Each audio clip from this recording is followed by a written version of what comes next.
নতুন করে অস্থিরতা শুরু হয়েছে ইসলামী ব্যাংকে। পরিণতি হয়তো টের পেয়ে গেছেন জামায়াতের আমির শফিকুর রহমান, তাই তো সতর্ক করে বলছেন ব্যাংকটিকে দলীয়করণ করলে জামায়াত বসে বসে আঙ্গুল চুষবে না। ইসলামী ব্যাংকের আসল জিনিস, আসল মাল মশলা আসলে জামাতের হাতে। জামাত যা চাইবে তাই হবে। অবাক হচ্ছেন? এটাই সত্য। ইসলামী ব্যাংক নিয়ে বিএনপি খেলা করছে, এটা আসলে আগুন নিয়ে খেলা করছে। জামাতের আমির হাসছেন এবং তার হঠাৎ প্রচন্ড আত্মবিশ্বাস। জামাতের আমিরের মধ্যে ইসলামী ব্যাংক নিয়ে তো কোনো চিন্তা এবং উদ্বেগ নাই, বরং বিএনপিকে থ্রেট দিচ্ছে। ইসলামী ব্যাংক নিয়ে সম্প্রতি সারা বাংলাদেশে এক ধরনের তোলপাড় চলছে। বিশেষভাবে অর্থ খাত সংশ্লিষ্টদের মধ্যে নানা আলোচনা, নানা সন্দেহ, নানা দ্বিধা এবং নানা রকম আলোচনা চলছে ইসলামী ব্যাংক নিয়ে। বর্তমান সরকার দেশীয় অর্থনীতি ধ্বংস এবং বিদেশি প্রভুদের এজেন্ডা বাস্তবায়নের এক গভীর মাস্টার প্ল্যানের দিকে এগোচ্ছে। আমার প্রশ্ন, জামাতি ইসলাম কিভাবে ইসলামী ব্যাংকের মালিক হলো? জুলাই গণঅভ্যুত্থানের পরে মব সৃষ্টি করে পরিচালকদেরকে মারধর করে ইসলামী ব্যাংকের মালিক হয়ে যায় জামাতি ইসলাম। আসসালামু আলাইকুম। যারা এই মুহূর্তে ভিডিওটি দেখছেন, ভিডিওটি প্লে করেছেন, তাদেরকে অনুরোধ করব দয়া করে পুরো ভিডিও সম্পূর্ণ ধৈর্য সহকারে দেখবেন, কারণ ভিডিওটি খুবই গুরুত্বপূর্ণ এবং অত্যন্ত ইম্পর্ট্যান্ট। গুঞ্জন উঠেছে চারিদিকে যে জামায়াত ইসলামের হাতছাড়া হয়ে যাচ্ছে ইসলামী ব্যাংক। সত্যি কি তাই?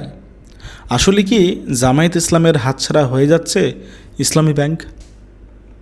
কেন ইসলামী ব্যাংক জামায়াতের কাছ থেকে নেওয়ার জন্য উঠে পড়ে লেগেছে সরকার? এরকম প্রশ্ন অনেকে করছেন। প্রিয় দর্শক শ্রোতা মণ্ডলী, যাই হোক, আজকের ভিডিওটা সম্পূর্ণ দেখার অনুরোধ জানাচ্ছি। তাহলেই আপনারা বুঝতে পারবেন ইসলামী ব্যাংক আসলেই কি জামায়াতের হাতছাড়া হচ্ছে। আবারও কি সেই ঋণ খেলাপি এস আলমের কাছে মালিকানা ফিরিয়ে যাচ্ছে? প্রিয় দর্শক শ্রোতা মণ্ডলী, সরকার ইতিমধ্যে ব্যাংক অধ্যাদেশ আইন জারি করেছে এবং সেখানে উল্লেখ করা হয়েছে যে পূর্বের ব্যাংকের যেই মালিক ছিল তারা যদি 7% পরিশোধ করে ঋণের, তাহলে তারা মালিকানা ফিরে পাবে। এবং এই সিদ্ধান্তে এখন রাজনৈতিক অঙ্গন সহ সারা দেশের মধ্যে নানাবিধ কানাঘোষা চলছে যে এই সিদ্ধান্তটা নেওয়া মোটেও উচিত হয়নি। আবারও ব্যাংক লোপাটের পায়তারা করছে কি তাহলে সরকার? এরকম আশঙ্কা অনেকে করছে। তবে সবথেকে বেশি যেটা নিয়ে আলোচনা হচ্ছে, মানুষের মনে যেটা নিয়ে প্রশ্ন, যে গণঅভ্যুত্থানের পরে ইসলামী ব্যাংক ফিরে পেয়েছিল জামায়াত ইসলামী দীর্ঘদিন পর। আবারও কি তাহলে জামায়াতের হাতছাড়া হচ্ছে ইসলামী ব্যাংক? চলুন কথা না বাড়িয়ে আমরা কয়েকটা প্রতিবেদন এবং বিশ্লেষণ দেখি, সত্যিকার অর্থেই কি ইসলামী ব্যাংক হাতছাড়া হয়ে যাচ্ছে। নতুন করে অস্থিরতা শুরু হয়েছে ইসলামী ব্যাংকে। পরিণতি হয়তো টের পেয়ে গেছেন জামায়াতের আমির শফিকুর রহমান, তাই তো সতর্ক করে বলছেন ব্যাংকটিকে দলীয়করণ করলে জামায়াত বসে বসে আঙ্গুল চুষবে না। জামায়াত আমিরের এমন হুঁশিয়ারির একদিন আগেই ব্যাংকটির ব্যবস্থাপনা পরিচালক এমডি ওমর ফারুক খানকে বাধ্যতামূলক ছুটিতে পাঠানোর খবর আসে। তার কয়েকদিন আগে ব্যাংকটির স্বতন্ত্র পরিচালক ও নির্বাহী কমিটির চেয়ারম্যান মোহাম্মদ আব্দুল জলিলকে অপসারণ করা হয়। বর্তমানে ব্যাংকটির অন্দরমহলে যা চলছে তাকে অনেকেই বলছেন এক ক্ষমতার হাতবদল থেকে আরেক ক্ষমতার লড়াই। আসলে কি ঘটছে পর্দার আড়ালে? এস আলম কি আবারও ফিরছে ইসলামী ব্যাংকে? ইসলামী ব্যাংক নিয়ে বিতর্কের শুরু 2017 সালে আওয়ামী লীগের সময়, যখন এস আলম গ্রুপ ব্যাংকটির নিয়ন্ত্রণ নেয়। এর আগে যারা এই ব্যাংকটি চালাতেন তারা রাজনৈতিকভাবে জামায়াতে ইসলামের সমর্থক হিসেবে পরিচিত ছিলেন। এস আলম গ্রুপ ঢোকার পর তারা কোণঠাসা হয়ে পড়েন। আওয়ামী লীগের ছত্রছায়ায় ইসলামী ব্যাংক থেকে হাজার হাজার কোটি টাকা বিদেশে পাচারের অভিযোগ ওঠে এস আলমের বিরুদ্ধে। 2024 সালের অগাস্টে আওয়ামী লীগের পতনের পর চিত্রটা একদম বদলে যায়। অন্তর্বর্তী সরকারের সময় ব্যাংকটিকে এস আলম মুক্ত করার ডাক দিয়ে পুরনো কর্মকর্তারা আবার সক্রিয় হন। পরিস্থিতি এমন দাঁড়ায় যে খোদ জামায়াতের আমির ডক্টর শফিকুর রহমান বলেছিলেন ইসলামী ব্যাংক তার মায়ের কোলে ফিরে এসছে। কিন্তু রাজনীতি এবং ক্ষমতার সমীকরণ কখনো স্থির থাকে না। 2026 সালের এই সময় এসে দেখা যাচ্ছে সেই মায়ের কোল আবারও উত্তপ্ত। বিএনপি ক্ষমতায় আসার পর ব্যাংকটির প্রশাসনিক কাঠামোতে বড় ধরনের রদবদল শুরু হয়েছে। স্বতন্ত্র পরিচালক আব্দুল জলিলকে সরিয়ে দেওয়া এবং এমডি ওমর ফারুক খানকে প্রায় 2 মাসের বাধ্যতামূলক ছুটিতে পাঠানো, এই ঘটনাগুলো সাধারণ কোনো প্রশাসনিক সিদ্ধান্ত বলে মনে করছেন না বিশ্লেষকরা। ব্যাংকিং পাড়ায় প্রচলিত আছে যখন কোনো এমডিকে এমন লম্বা বা অস্বাভাবিক ছুটিতে পাঠানো হয়, তার মানে হলো তার ফেরার পথ কার্যত বন্ধ হয়ে যাওয়া। এবারের পরিবর্তনের পেছনে সবচেয়ে আলোচিত বিষয়টি হলো সংসদে পাশ হওয়া ব্যাংক রেজুলেশন আইন 2026। এটি মূলত 2025 সালের একটি অধ্যাদেশের আইনগত রূপ। এই আইনের 18 ক ধারাটি এখন সব আলোচনার কেন্দ্রবিন্দু। সেখানে বলা হয়েছে কোনো ব্যাংকের আগের শেয়ার হোল্ডাররা যদি উপযুক্ত মনে করেন তবে তারা কেন্দ্রীয় ব্যাংকের কাছে আবেদন করে তাদের শেয়ার বা মালিকানা ফিরে পাওয়ার সুযোগ পেতে পারেন। এখানেই খটকা লাগছে অনেকের, কারণ ইসলামী ব্যাংকের প্রায় 82% শেয়ারের মালিক ছিল এস আলম গ্রুপ ও তার সংশ্লিষ্টরা, যা বর্তমানে জব্দ অবস্থায় আছে। এখন নতুন আইনের দোহাই দিয়ে যদি সেই জব্দ করা শেয়ারগুলো আবার অবমুক্ত করা হয়, তবে কি বিতর্কিত সেই শিল্প গোষ্ঠী আবার ব্যাংকের নেতৃত্বে বসতে যাচ্ছে? অনেকেই মনে করছেন এই আইনটি পুরনো মালিকদের ফিরে আসার একটি আইনি পথ তৈরি করে দিয়েছে। যদি তাই হয়, তবে অন্তর্বর্তী সরকারের সময় ব্যাংক খাত সংস্কারের যে চেষ্টা হয়েছিল তা বড় ধরনের ঝুঁকির মুখে পড়বে। বর্তমানে ইসলামী ব্যাংকের 3টি পক্ষ স্পষ্ট হয়ে উঠেছে। প্রথম পক্ষ হলো যারা অন্তর্বর্তী সরকারের সময় ব্যাংকটির নিয়ন্ত্রণ ফিরে পেয়েছিল এবং এখন তা ধরে রাখতে মরিয়া। দ্বিতীয় পক্ষ বিএনপি পন্থী অংশ, যারা বর্তমানে রাজনৈতিক প্রভাব খাটিয়ে ব্যাংকের প্রশাসনিক কাঠামোতে নিজেদের আধিপত্য প্রতিষ্ঠা করতে চাইছে। আর অন্যটি হলো পুরনো মালিক পক্ষ, অর্থাৎ এস আলম গ্রুপ, যারা পর্দার আড়ালে থেকে নতুন আইনের সুবিধা নিয়ে মালিকানায় ফেরার অপেক্ষায় আছে। অনেকেই সন্দেহ করছেন দ্বিতীয় পক্ষের সাথে তৃতীয় পক্ষের আঁতাত রয়েছে। জামায়াত আমিরের হুঁশিয়ারি থেকে পরিষ্কার বোঝা যাচ্ছে তারা মনে করছে নতুন সরকার ব্যাংকটিকে দলীয়করণ করার চেষ্টা করছে। তার ভাষায়, বাংলাদেশ ব্যাংকে অভ্যুত্থান ঘটানোর পর এখন ইসলামী ব্যাংক দখল করার পায় তারা চলছে। অন্যদিকে কেন্দ্রীয় ব্যাংক বলছে এসবই স্বাভাবিক প্রক্রিয়া এবং তারা আমানতকারীদের স্বার্থ দেখছে। কিন্তু মাঠের চিত্র বলছে ভিন্ন কথা। ইসলামী ব্যাংক গ্রাহক ফোরাম নামে একটি সংগঠন ইতোমধ্যে মানববন্ধন করে অভিযোগ করেছে যে একটি চক্র কেন্দ্রীয় ব্যাংককে ব্যবহার করে আবারও ব্যাংক দখলের ষড়যন্ত্র করছে। ইসলামী ব্যাংক দেশের মোট রেমিটেন্সের প্রায় 32% একাই আহরণ করে। 3 কোটিরও বেশি গ্রাহকের এই ব্যাংকে আমানতের পরিমাণ প্রায় 1,83,000 কোটি টাকা। যদি মানুষের মনে একবার সন্দেহ দানা বাঁধে যে ব্যাংকটি আবার লুটপাটের শিকার হতে পারে, তবে গ্রাহকরা আমানত তুলে নিতে শুরু করবেন। আর এমনটা হলে শুধু ইসলামী ব্যাংক নয়, পুরো বাংলাদেশের অর্থনীতি বড় ধরনের ধাক্কা খাবে। ইসলামী ব্যাংকের এই সংকট কেবল একটি ব্যাংকের অভ্যন্তরীণ রদবদল নয়, এটি বাংলাদেশের রাজনৈতিক ও আর্থিক সংস্কৃতির একটি প্রতিফলন। এস আলম আমলের অনিয়ম, 10,000 কোটি টাকা পাচারের মামলা আর তারল্য সংকটের স্মৃতি এখনো মানুষের মনে টাটকা। এর ওপর নতুন আইনের মারপ্যাচে যদি স্বচ্ছতা নিশ্চিত না করা হয়, তবে ব্যাংকটি সংকটের চোরাবালিতেই আটকে থাকবে। জামায়াত আমিরের হুঁশিয়ারি ইঙ্গিত দিচ্ছে তারা এই পরিবর্তন সহজে মেনে নেবে না। অন্যদিকে সরকার পক্ষ থেকে এই পরিবর্তনগুলোকে কিভাবে সামাল দেয় তা সময় বলে দেবে। তবে সবার মনে এখন একটাই প্রশ্ন, ইসলামী ব্যাংকে কি পেশাদারিত্ব আসবে নাকি আবারও কোনো নির্দিষ্ট গোষ্ঠী বা দলের রাজনৈতিক হাতিয়ারে পরিণত হবে? উত্তরটা হয়তো আগামী কয়েক মাসেই পরিষ্কার হয়ে যাবে, যখন দেখা যাবে ছুটির মেয়াদ শেষে এমডি ফিরে আসেন কিনা, কিংবা এস আলমের জব্দকৃত শেয়ারগুলো কার হাতে যায়। বাংলাদেশের সাধারণ আমানতকারী এবং সাধারণ মানুষ চায় শুধু একটি জিনিস, নিরাপদ ব্যাংকিং। তারা চায় না ব্যাংকটি কোনো নির্দিষ্ট পক্ষের কিংবা দলীয় সম্পদ হয়ে উঠুক, বরং এটি হোক দেশের অর্থনীতির এক আস্থার প্রতীক। ইসলামী ব্যাংকের আসল জিনিস, আসল মাল মশলা আসলে জামাতের হাতে। জামাত যা চাইবে তাই হবে। অবাক হচ্ছেন? এটাই সত্য। ইসলামী ব্যাংক নিয়ে বিএনপি খেলা করছে, এটা আসলে আগুন নিয়ে খেলা করছে। জামাতের আমির হাসছেন এবং তার হঠাৎ প্রচন্ড আত্মবিশ্বাস। জামাতের আমিরের মধ্যে ইসলামী ব্যাংক নিয়ে তো কোনো চিন্তা এবং উদ্বেগ নাই, বরং বিএনপিকে থ্রেট দিচ্ছে। আপনি কখন থ্রেট দিতে পারেন? যখন আপনার আত্মবিশ্বাস চরমে থাকে, যখন আপনার পাওয়ার থাকে। পাওয়ার ছাড়া থ্রেট দেওয়া যায় না। জামাতের এখন পাওয়ার আছে বলে, জামাতের হাতে মাল মশলা আছে বলে তারা থ্রেট দিতে পারছে, থ্রেট দিচ্ছে। জামাতের লোকজনও এবার আর উদ্বিগ্ন না, চিন্তিত না যে ইসলামী ব্যাংক বিএনপি দখল করছে, এস আলমের হাতে তুলে দিয়েছে। না, এতে জামাতের লোকজন এবার চিন্তিত না। কিন্তু হাসিনা আমলে যখন ডিজিএফআই ইসলামী ব্যাংক দখল করেছিল, তখন জামাত চিন্তিত ছিল যে আমাদের রক্তের পয়সায় করে ইসলামী ব্যাংক এভাবে দখল করে নিল, কি হবে? কোনোদিন কি ফিরে পাবো? যাক, ব্যাংক নিয়েছে ভাই, আমাদের লোকজনের চাকরিটা যেন থাকে। মানে মন্দের ভালো, মাসলা হাতে মোরসালা, তো কোনো রকম একটু টেকে থাকি, যা পাই 1 টাকা পেলেও লাভ। তো এখন জামাত আর ওই ভয় করছে না। এবার জামাতের আত্মবিশ্বাস তুঙ্গে। দর্শক, আমিরে জামাত ইসলামী ব্যাংক নিয়ে বিএনপি সরকার কত বড় থ্রেট দিয়েছে দেখেন। ইসলামী ব্যাংকের অস্তিত্ব বিপন্ন হলে দেশের অর্থনীতি বঙ্গোপসাগরে যাবে। এখন ইসলামী ব্যাংকের অস্তিত্ব বিপন্ন, এটা তো আলোচনার বিষয় নয়, কিন্তু আমিরে জামাত এটা কেন বললেন? বরং ইসলামী ব্যাংকের অস্তিত্ব আরো বাড়ার কথা, কিন্তু আমিরে জামাত বলছেন অস্তিত্ব বিপন্ন হলে এটা একটা প্রচ্ছন্ন হুমকি। এর অর্থ জামাত চাইলে ইসলামী ব্যাংকের অস্তিত্ব বিপন্ন করে দিতে পারে। তো যারা চাইলে ব্যাংকের অস্তিত্বই বিপন্ন করে দিতে পারে, তাদের হাতেই তো সবকিছু। তারা যা চাইবে সেটাই তো হবে। It's very simple. কিভাবে? আমি আসি সেদিকে। প্রথম কথা, আমির জামাতের বক্তব্য থেকে বোঝা যায় যে ইসলামী ব্যাংকের অস্তিত্ব বিপন্ন করা জামাতের পক্ষে সম্ভব।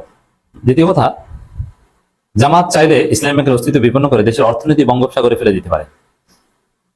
এর মানে বিএনপি এক সপ্তাহ ক্ষমতা টিকতে পারবে না। কারণ অর্থনীতি ধ্বংস হয়ে গেলে বিএনপিকে টেনে হিসেবে মানুষ বঙ্গোপসাগরে কেন বললেন?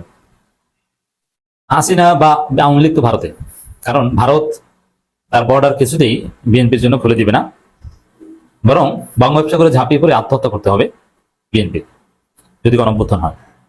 এবং অর্থনৈতিক কারণে গণঅভ্যুত্থান হওয়াটা ভেরি ইজি। দেশের মানুষ খেতে পারছে না, চাকরি নাই, হাজার হাজার মানুষের, লক্ষ লক্ষ মানুষের চাকরি চলে গেছে। যদি এরকম হয়, আল্লাহ না করুক, চাল নাই, ডাল নাই, ভাত নাই, গ্যাস নাই, তেল নাই, জনজীবন স্থবির, হাসপাতালে চিকিৎসা পাওয়া যায় না, বিএনপি সরকারকে পিটিয়ে মানুষ বঙ্গোপসাগরে ফেলবে, নর্থ দেশ ছাড়া করবে, কারণ অন্য কোনো দেশে বিএনপি যেতে পারবে না। তারেক রহমান নিজে ব্যক্তিগতভাবে হয়তো পাকিস্তান যেতে পারবেন, যদিও তারেক রহমান যে বাসভবনে থাকবেন সেই বাসভবনের নিচে বাংকার বানানো হচ্ছে যাতে মাটির নিচে পালাতে পারে, কারণ সম্ভাবনা রয়েছে যে মানুষজন প্রধানমন্ত্রী বাসভবনে ঢুকে পড়বেন। এবং টানেল বানানো হচ্ছে, এর মানে মাটির নিচ থেকেই যেন নিরাপদ জায়গায় সরে যাওয়া যায়। এভাবে করে হয়তো বা পাকিস্তানে যাবে, এর চেয়ে বেশি কিছু হবে না। তো দর্শক, জামাতের আমিরের এই থিওরির তাৎপর্য হচ্ছে এটা, ইসলামী ব্যাংক নিয়ে খেলা মানে আগুন নিয়ে খেলা, আর এর পরিণতি হচ্ছে আপনাদের বঙ্গোপসাগরে ঝাঁপ দিয়ে আত্মহত্যা করতে হবে। কিভাবে? তার আগে বলিনি, দেখেন এই তারেক রহমান এমনিতেই কিন্তু মারাত্মক থ্রেটে আছেন। যেমন তিনি তার ছোট্ট গুলশানের বাসভবনে থাকছেন, প্রধানমন্ত্রী বাসভবনে এখন উঠছেন না। এটা রহস্যজনক, কেন উঠছেন না? প্রধানমন্ত্রী বাসভবনে থাকবেন, তিনি উঠছেন না। আবার আপনি দেখছেন ওঠার কথা ছিল কিন্তু হঠাৎ করে উঠে নাই। আমিরে জামাতও বিরোধী দলের বাসভবনে কিছু সরকারি কাজ টাজ করেন, কিন্তু সেখানে তিনি থাকেন না, তিনি থাকেন তার বসুন্ধরার বাসায়। এগুলো কিন্তু সবকিছু রহস্যজনক। আবার তারেক রহমান স্বাভাবিক প্রোটোকল নেন না। তারেক রহমান নিরাপত্তা এখন পর্যন্ত এসএসএফ, যেটা মানে প্রাইম মিনিস্টারের যে স্পেশাল সিকিউরিটি ফোর্স, এসএসএফ এর চাইতে সিএসএফ, চেয়ারপারসন স্পেশাল সিকিউরিটি ফোর্সের গুরুত্ব বেশি। এই যে যুব দলের নয়ন কিংবা ছাত্র দলের সভাপতি রাকিব, এদেরকে মাঝে মাঝে নিরাপত্তা কর্মীরা ধাক্কা দেয়। এই ধাক্কাটা কারা দেয়? নট এসএসএফ, এই ধাক্কাটা দেয় বেসিক্যালি সিএসএফ। এই যে নিজস্ব ব্যবস্থাপনা চলছে না এখনো, এটা কেন? অনেক রহস্যজনক বিষয় আছে।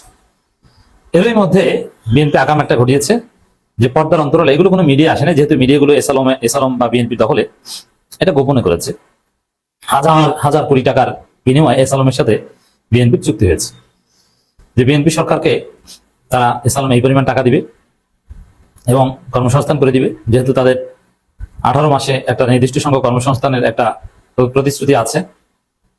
ঠিক আছে, আমাদের পেছনে আমাদের টাকা পয়সা নাই, অবস্থা খারাপ, এই পরিমাণ টাকা এসালম তোমরা দিবা। কত টাকা এই চুক্তি হয়েছে, টাকার পরিমাণটা আমরা জানতে পারিনি, তবে চুক্তি হয়েছে এটা সে, আর তোমাদের ব্যাংক তোমাদের হাতে তুলে দিব। সেজন্য আইন সংশোধন করা হবে, কোনো সমস্যা হয়েছে অলরেডি, এবং তোমরা পুরনো যা হারিয়েছো ইউনুসের আমলে সব ফিরে পাবা এবং নতুন ব্যবসা বাণিজ্য করতে পারবো। যার ফলে আপনারা দেখছেন যে বিটিআরসি দিয়ে নতুন ব্যবসা অনুমোদন পাচ্ছে এবং ব্যাংকগুলো সব একে একে ফিরে পাওয়ার রাস্তা তৈরি হয়েছে। এসালম বিরোধী লোকজনকে বাধ্যতামূলক অবসরে পাঠিয়ে, ছুটিতে পাঠিয়ে এসালমের লোকজনকে ব্যাংকের এমডি বানানো হচ্ছে। এই খেলা বিএনপি খেলছে, এটা আগুন নিয়ে খেলা। এখন জামাত কি করতে পারে? It's very simple. ইসলামী ব্যাংকের শেয়ার যতই এসালমকে ফিরিয়ে দেওয়া হোক আইন করে, মনে রাখবেন যে ইসলামী ব্যাংকের যে আমানত, এই আমানতের 90% বা মোর দেন 90% জামাত শিবির পন্থীদের হাতে। জামাত শিবিরের লোকজন আমিরে জামাত যদি নির্দেশনা দেন, ওপেন নির্দেশনা দরকার নেই, গোপনে যদি নির্দেশনা দেন, এবং এই নির্দেশনা দিলে জামাত কখনো বুঝতে দেবে না। সাপোজ জামাত যদি গোপনে বলে যে 6 মাসের মধ্যে ধীরে ধীরে কাউকে না বুঝতে দিয়ে অল্প অল্প করে সবার অ্যামাউন্ট সরিয়ে অন্য ব্যাংকে রাখো অথবা বাসায় রেখে দাও, ইসলামী ব্যাংক থেকে সবাই বের হয়ে আসো, দেখবেন ইসলামী ব্যাংক 2 দিন পরে একদম ক্ষয়রাতি হয়ে যাবে, কোনো টাকা থাকবে না। জামাতের লোকজন যদি ইসলামী ব্যাংকে রেমিটেন্স পাঠানো বন্ধ করে দেয় আর আমানত সরিয়ে নেয়, ইসলামী ব্যাংক একদম মাটির সাথে মিশে যাবে, ব্যাংক খাত ধ্বংস হয়ে যাবে, অর্থনীতি ধ্বংস হয়ে যাবে। রেমিটেন্স পাঠানো বন্ধ করে দেয়া ব্যাংকিং চ্যানেলে, এটা জামাত আহ্বান জানালে কোনো ব্যাপার না। এবং এখন রেমিটেন্সের অবস্থা খারাপ। এতে ইসলামী ব্যাংকের নাটাই আসলে জামাতের হাতে। ইসলামী ব্যাংকে জামাতের লোক বা লোকজন বা জামাত যদি বলে যে রেমিটেন্স পাঠাবেন না, ইসলামী ব্যাংকে যারা টাকা পয়সা রেখেছেন উঠিয়ে নেন, ইসলামী ব্যাংক সেখানেই শেষ। বুঝতে পারছেন জামাত যা চায় সেটা কেন হবে? তো জামাত এই মেকানিজম ব্যবহার করে বিএনপিকে সাইজ করবে বলে মনে হচ্ছে। দেশের সবচেয়ে সফল বাণিজ্যিক ব্যাংক, বেসরকারি বাণিজ্যিক ব্যাংক ইসলামী ব্যাংক নিয়ে। তো ইসলামী ব্যাংক নিয়ে সম্প্রতি সারা বাংলাদেশে এক ধরনের তোলপাড় চলছে। বিশেষভাবে অর্থ খাত সংশ্লিষ্টদের মধ্যে নানা আলোচনা, নানা সন্দেহ, নানা দ্বিধা এবং নানা রকম আলোচনা চলছে ইসলামী ব্যাংক নিয়ে। প্রিয় দর্শক শ্রোতা, অনেক দিন থেকেই কিন্তু অনেক বছর থেকে এই সফল ব্যাংকটি আলোচনায় আছে নানা কারণে। কখনো ব্যাংকটি বেশি সফল হয়েছে বলে আলোচনা এসেছে পজিটিভলি, কখনো এই ব্যাংকটি নিয়ে দুষ্ট চক্রের ষড়যন্ত্র কিংবা ব্যাংকটি দখল করা হয়েছে চর দখলের মতো করে, সেই কারণে আলোচনা এসেছে। সো নানা কারণে ইসলামী ব্যাংক আলোচনায় আছে। তো আজকে এই এপিসোডে বেশ কিছু গুরুত্বপূর্ণ বিষয় কভার করব ইসলামী ব্যাংক নিয়ে। তো ইসলামী ব্যাংক গ্রাহক ফোরাম রোববার একটি মানববন্ধন করেছে।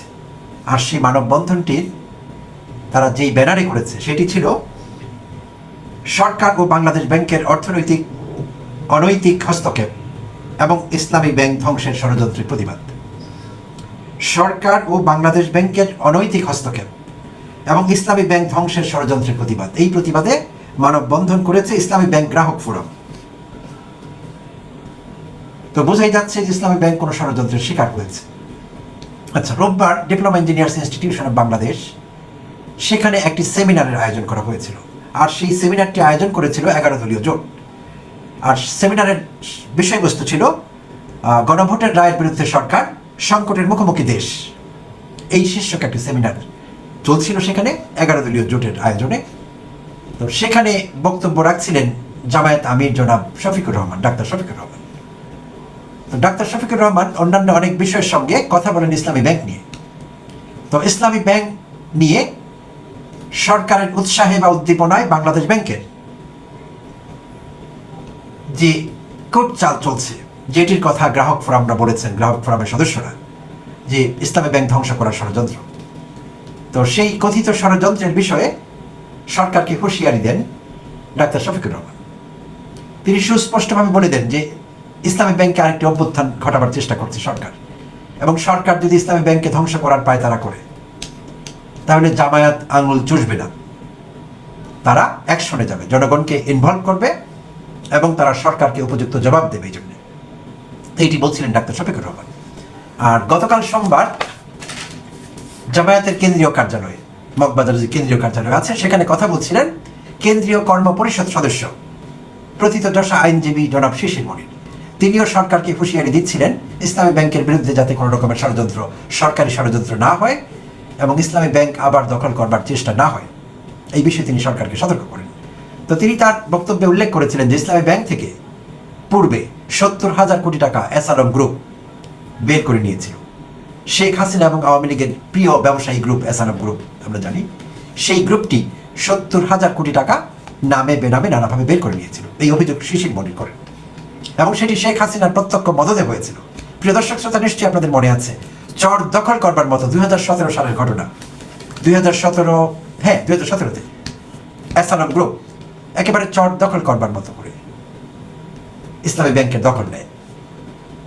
আর সেই থেকেই ইসলামী ব্যাংকের আসলে দুর্দশা চলছিল।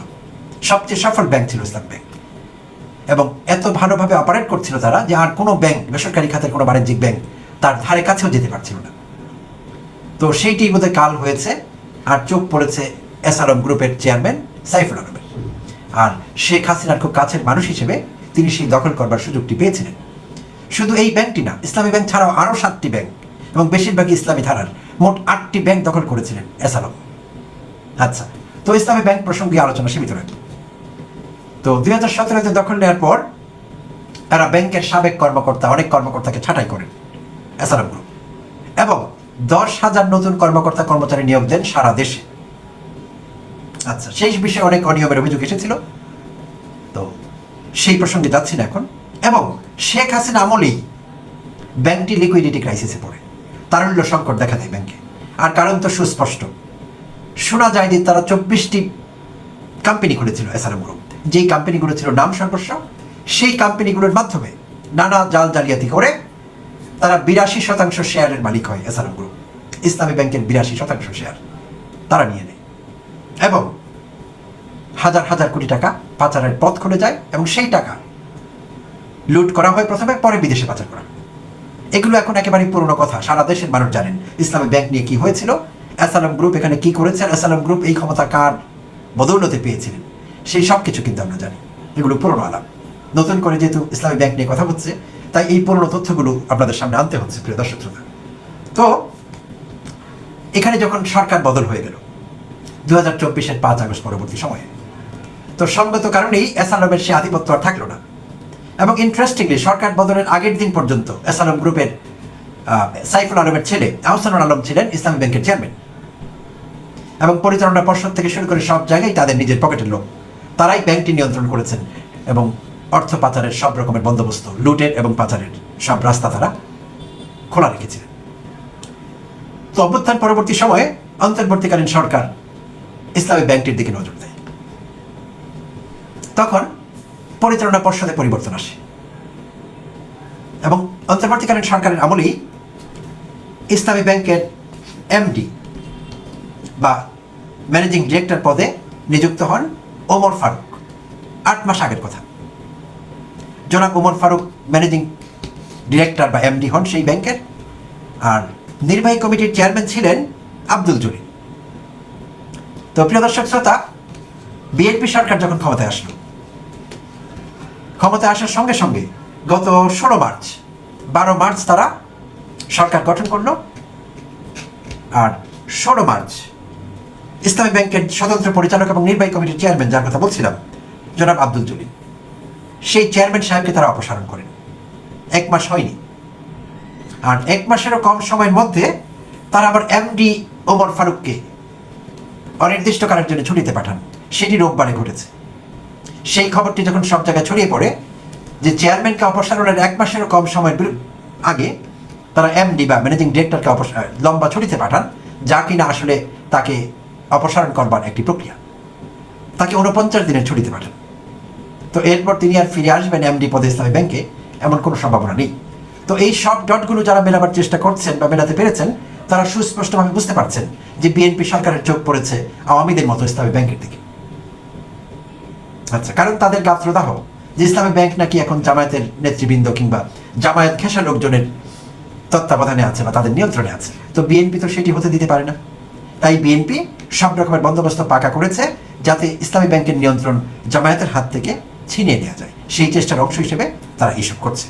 এসআরএম গ্রুপ 82% শেয়ার কিনে ইসলামী ব্যাংকের মালিক হয়েছিল। আমার প্রশ্ন, জামাতি ইসলাম কিভাবে ইসলামী ব্যাংকের মালিক হলো? শুনবেন কিভাবে হয়েছিল? জুলাই গণঅভ্যুত্থানের পরে মব সৃষ্টি করে পরিচালকদেরকে মারধর করে ইসলামী ব্যাংকের মালিক হয়ে যায় জামাতে ইসলাম। এবং জামাতে ইসলাম ইসলামী ব্যাংকে কিভাবে নগ্নভাবে ব্যবহার করে তার একটা উজ্জ্বল দৃষ্টান্ত নাবিল গ্রুপ। 13,000 কোটি টাকা নামে বেনামে, কখনো কেরানির নামে, কখনো দোকানদারের নামে, কখনো গোডাউনের নামে তারা লোন নিয়ে ইসলামী ব্যাংকে ফাঁকা করে দেয়। ভয়ঙ্কর নভেম্বর নামে একটা রিপোর্ট হয়েছিল, মনে আছে আপনাদের? এই ভয়ঙ্কর নভেম্বর সেই নভেম্বর যার মধ্য দিয়ে জামাতে ইসলাম ইসলামী ব্যাংকে লুটপাট করেছিল। আমার একটা প্রশ্ন, এই যে যখন ইসলামী ব্যাংক জামাতের নিয়ন্ত্রণে ছিল না, তখন কি ইসলামী ব্যাংক অলাভজনক ছিল? আমার প্রশ্ন, 2022 সাল, 23 সাল, 20 সাল, 21 সাল লাভজনক ছিল। কিন্তু এই জুলাইয়ের পরে যখন জামাতে ইসলাম নিয়ন্ত্রণ নিল, কোনো শেয়ার নাই, তারপর নিয়ন্ত্রণ নিছে মারধর করে, মব সৃষ্টি করে। সেইখানে 3,000 কোটি টাকা লোকসান হয়েছে, কিন্তু গন্ধ ঢাকার জন্য সেটাকেও মুনাফা হিসেবে দেখিয়েছে। আমার প্রশ্ন সেখানে নয়, একটা ব্যাংক সাধারণ জনগণ আমানত রাখে, একটা রাজনৈতিক দলের হয় কিভাবে? জামাত ইসলামের আমির বলল যে ইসলামী ব্যাংক মায়ের কোল থেকে চলে গেছিল, আবার মায়ের কোলে ফিরে এসেছে। 1% শেয়ার না থাকা সত্ত্বেও শুধুমাত্র মব সৃষ্টি করে পরিচালকদের মারধর করে ইসলামী ব্যাংকের মালিক বনে গেল। বলল যে সন্তান মায়ের কোলে ফিরে এসেছে। তাহলে আপনাদের শেয়ারটা কোথায়? মব করলেই মালিকানা পাওয়া যায়, তাহলে তো ভালোই। নির্বাচনে প্রভাব খাটানোর জন্য তিলে তিলে ছক আঁকছিল ইসলামী ব্যাংক নিয়ে জামাত ইসলাম, এবং তা অডিও এবং ভিডিও আপনারা দেখেছেন যে নির্বাচন নিয়ে কি ধরনের ষড়যন্ত্র করেছিল। যে শফিকুল মাসুদ পটুয়াখালীর মাস্তান, সেই মাস্তান ফোন দিয়ে বলে তুমি শুধু লিখিত পরীক্ষায় পাশ করো, টিলিতে পাশ করো, ভাইভাতে টিকানোর দায়িত্ব আমার। জামাতে ইসলাম কিভাবে ইসলামী ব্যাংকে নিয়োগ জালিয়াতি করেছে আপনারা দেখেন। টিভি দেবা আমাকে দিয়া, আর তুমি নিজেও চাকরি 2-3 জায়গায় ট্রাই করবা। কোথাও ইন্টারভিউ হলে, কোথাও রিটার্ন হলে আমাকে জানাবা যে ভাই আমার জন্য একটু বলে দেন। হ্যাঁ, ইনশাল্লাহ ইনশাল্লাহ। একটা একটা করে সবগুলো অডিও ভিডিও এখানে দিয়ে দিচ্ছি, আপনারা দেখেন। এই মাস্তানরা ইসলামী ব্যাংকের নিয়ন্ত্রণ নিয়ে নিয়েছে। এরা নির্বাচনে কারচুপি করার জন্য কি কি করেছে, হাজার হাজার কর্মীকে ইসলামী ব্যাংক থেকে বের করে দিয়েছে। আরে ভাই, প্রতিবন্ধী তাকে পর্যন্ত ছাড় দেয় নাই, তাকেও তার পেটে লাথি মেরে সেখান থেকে বের করে দেওয়া হয়েছে। আমাকে কোন যুক্তিতে চাকরি থেকে টার্মিনেশন দেওয়া হয়েছে? আমাকে কোনো এক্সপ্লেন করার সুযোগ দেওয়া হয়নি, আমাকে কোনো কিছু করার সুযোগ দেওয়া হয়নি। আমি বলতে চাই, আমি 2025 সালে 120টা অ্যাকাউন্ট এনেছি, এটাই আমার প্রমাণ। শুধু কেন? নির্বাচনে বানচাল করার জন্য, নির্বাচন নিয়ে ষড়যন্ত্র করার জন্য, নির্বাচনে তাদের ব্যাংকের প্রতিনিধিদেরকে এজেন্ট হিসেবে, তারপরে বিভিন্ন নির্বাচনী কর্মকর্তা হিসেবে নিয়োগ দেওয়ার জন্য। শেষমেশ আপত্তি জানানো রাজনৈতিক দলসমূহ। ইসলামী ব্যাংক গিয়ে বলল ইসলামী ব্যাংক জামাতে ইসলামের ব্যাংক না। আবার জামাতে ইসলামের নেতারাও বক্তব্য দিল যে ইসলামী ব্যাংকের সাথে জামাতে ইসলামের কোনো সম্পর্ক নাই। তা আমার প্রশ্ন হলো, এই যে জামাতে ইসলামের নেতাদেরকে দাঁড় করাই দিছে, এখানে কি দিছে? গ্রাহক সম্মেলন নামে ইসলামী ব্যাংকে জামাতের লোকদেরকে দাঁড় করাই দিছে। এরা নাকি গ্রাহক। এই গ্রাহকরা হইচই শুরু করে দিয়েছে জামাতের লোকরা ইসলামী ব্যাংক থেকে বের করে দেওয়ার জন্য। বাংলাদেশের কোন ব্যাংক এভাবে রাজনৈতিকভাবে পরিচালিত হয় আপনাদের জিজ্ঞাসা করছি? টাকা দিবে সাধারণ মানুষ, মুনাফা সাধারণ মানুষের, লসও সাধারণ মানুষের, আর চাকরি করবে জামাত ইসলামের লোকেরা। আর সেই চাকরি করার সময় 5%, 10% ইয়ানত জামাত নিয়ে যাবে। বলছে আমি একটা ফ্যান ক্রিটিক্যাল রাখতেন, এগুলো এখন আর একটা ছেলে গার্মেন্টস আমি তাকে চিনি না, এই একই রকম কথা বলে, কিন্তু সে যে কি কথা বলে কথাটা আমি খেয়াল করতে পারতেছি। প্রশ্ন ভিড় ছিল তো। কালেকশন বলতে কি বুঝাচ্ছে? কালেকশন ওরা ইয়ানাত কালেকশন করে প্রতি মাসে মাসে যারা বলতে পারেন আর কি। জামাতের কর্মীরা ইয়ানত বা চাঁদা না পেয়ে ঠ্যাং ভেঙে দিতে চেয়েছিল। আজকে জামাতের আমিরও সেম একইভাবে ঠ্যাং ভাঙতে চাচ্ছে, হাত ভাঙতে যাচ্ছে। কেন? ইয়ানত দরকার, ইয়ানত লাগবে, চান্দা নিয়ে যাবে, বেতনের 10%, 5%। যদি না দেয়, আপনারা দেখেননি সেই ভিডিও, কিভাবে হাড় গুড় ভেঙে দেওয়া হয়েছিল ইসলামী ব্যাংকের কর্মকর্তাদের, যারা জামাত করে না, তারা ইয়ানত দিতে চায় না। ঠিক একইভাবে এই ইয়ানত না দেওয়ার কারণে, জামাতের সাথে সম্পৃক্ত না থাকার কারণে হাজার হাজার কর্মকর্তা কর্মচারীকে এখান থেকে বের করে দেওয়া হয়েছে। আমার প্রশ্ন, যদি পরিষ্কার করেন, সরকারকে বলছি, বাংলাদেশ ব্যাংকে বলছি, যদি পরিষ্কার করেন, একবারে পরিষ্কার করেন। জামাতে ইসলাম ইসলামী ব্যাংকের মালিকানা নিতে আসলে দেখাতে হবে কয় % শেয়ার তার আছে। আমি তো বললাম ওইটাই, যে এস আলমও ইসলামী ব্যাংকে এখানে আসছিল 82% শেয়ার মার্কেট থেকে কিনে। জামাতে ইসলাম কয় % শেয়ার কিনে ইসলামী ব্যাংকে আসছে, তাদেরকে এটা দেখাতে হবে। আজকে বলছে যে ইসলামী ব্যাংকের দিকে হাত বাড়ালে হাত ভেঙে দেব। হ্যাঁ, জুলাইয়ের মাধ্যমে মপ করে একটা ব্যাংক পাইছেন, হাত বাড়ালে হাত ভাঙে দেবেন। আরে ব্যাংক চালাবেন, টাকা ইনভেস্ট করেন। এই যে নাবিল গ্রুপ ইসলামী ব্যাংকের লোন নিচ্ছে 13,000 কোটি টাকা, সেই লোনের টাকা দিয়ে কি করছে? সুনামগঞ্জে গিয়ে শিশিরমণি নির্বাচনী এলাকায় নাবিল গ্রুপের টাকা দিয়ে ত্রাণ দিছে। সেই নাবিল গ্রুপ 13,000 কোটি টাকা ঋণ নিছে, সেই টাকা দিয়ে এখন ইসলামী ব্যাংকের শেয়ার কেনার চেষ্টা করতেছে। কত বড় শয়তানি দেখতে পাচ্ছেন জামাতের। সম্মানিত বন্ধুগণ, দর্শক শ্রোতা মণ্ডলী, আপনারা দেখতে পারলেন কোনোভাবেই কোনো মতেই হাতছাড়া হচ্ছে না জামায়াত ইসলামের কাছ থেকে ইসলামী ব্যাংক। আমিরে জামাত কঠিন হুঁশিয়ারি দিয়েছে। জামায়াতের আমির স্পষ্ট করে বলেছে যে জামায়াত ইসলামী আঙ্গুল চুষবে না যদি ইসলামী ব্যাংক নিয়ে কোনো ধরনের রাজনৈতিক পরিকল্পনা করা হয়, ইসলামী ব্যাংক নিয়ে যদি কোনো ধরনের ষড়যন্ত্র করা হয়, তাহলে মোটেই জামায়াত ইসলামী সেটা মেনে নিবে না। জামায়াত ইসলামী বলেছে ইসলামী ব্যাংকটিকে দলীয়করণ করলে জামায়াত বসে বসে আঙ্গুল চুষবে না। জামায়াতের আমিরের এই সাহসী পদক্ষেপকে আপনারা কিভাবে নিচ্ছেন সেটিও অবশ্যই কমেন্ট করে লিখে জানাবেন। প্রিয় দর্শক শ্রোতা মণ্ডলী, আজকের মতো বিদায় নিতে হচ্ছে আপনাদের কাছ থেকে। দেখা হবে হয়তো আরও অন্য কোনো একটা ভিডিওতে। সে পর্যন্ত ভালো থাকবেন, সুস্থ থাকবেন। আল্লাহ হাফেজ। আসসালামু আলাইকুম ওয়া রাহমাতুল্লাহি ওয়া বারাকাতুহু।